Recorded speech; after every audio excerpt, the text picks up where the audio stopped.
Bethlem Royal Hospital was founded in 1247. It was originally called the Priory of St Mary of Bethlehem, so it was originally a religious institution rather than a hospital as such. So the art collection came into being in the late 1960s. The hospital appointed its first archivist, obviously being founded in 1247. It had gathered quite a lot of archives by that time. And there were a lot of artworks that sort of came with the archives. Once the archives had their own building in the late 1960s, of course, other things started to come in, and the art collection really grew from that point. Yeah, Bethlem was originally founded in 1247, as I've said, and its first home was near the current site of Liverpool Street Station, so on Bishopsgate, just outside the city walls. It was there till the 1670s. In 1676 it moved to a much larger building just around the corner in Moorfields. They were seeking a bit more open air and space, and Moorfields provided that. They moved again in 1815, this time south of the river to St George's Fields. Again, the city had become very built up and they were seeking more fresh air and space. And the same thing happened in 1930. They moved down right out of London this time, taking no chances.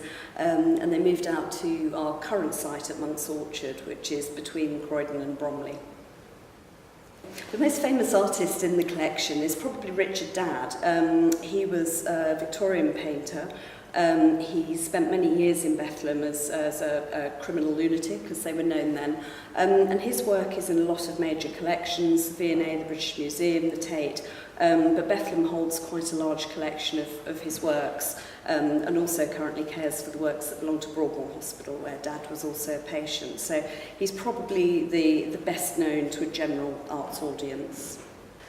One of the aims of the museum is to get people to think about mental health without bashing them around the head. So people will come in to view the art, or even just to sort of, kill an hour or two.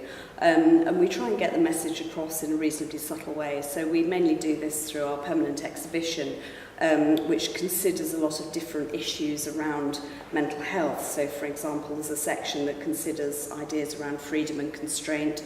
There's another section that deals with, which is entitled Heal or Harm, and considers whether some of the treatments over the years have been more helpful or not. So the aim is to try and get people thinking, but without it being, a sort of, you are now entering a didactic zone where you have to come and learn about mental health. So we try and do it, in a friendly and happy way.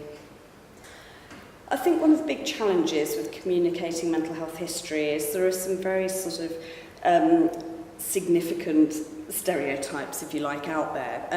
One of the main ones is around the use of straitjackets. So, if people are thinking about mental illness, quite often a straitjacket is the symbol that comes, immediately into their mind. So I think one of the challenges is to not whitewash over these things, to take on board the stereotypes that people have, but maybe to try and get people to think about them in a more nuanced way. I think the most popular exhibit we have at the Museum of the Mind is a sort of twofold exhibit. It's the statues of Raving and Melancholy Madness. These were originally above the gateposts at the hospital, and its second site in Moorfields. They were enormously famous pieces of public art in London at the time. People were very familiar with them. And they're now the first thing that you see when you enter the museum space. They're on the ground floor. We didn't fancy carrying Portland stone up to the first floor.